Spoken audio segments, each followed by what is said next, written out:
مصیبت دنیای اسلام، بلکه بالاتر مصیبت بشریت. این نشان دهنده این است که نظم کنونی جهانی چقدر نظم باطلی است. یعنی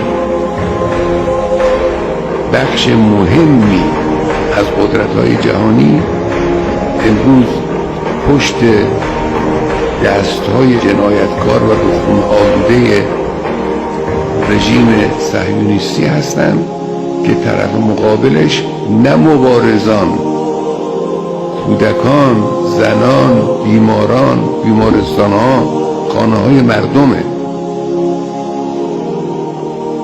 آمریکا پشت سر ایناست، انگلیس پشت سر ایناست، کشورهای اروپایی خیلیشون پشت سر اینا، تبع اینا هم همینجور، کشورهایی که تابع اینا دنبال رو به ایناست.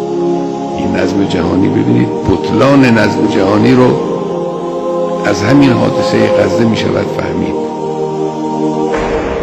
و این ممتنع نیست، این قابل دوام نیست، این از بین خواهد رفت.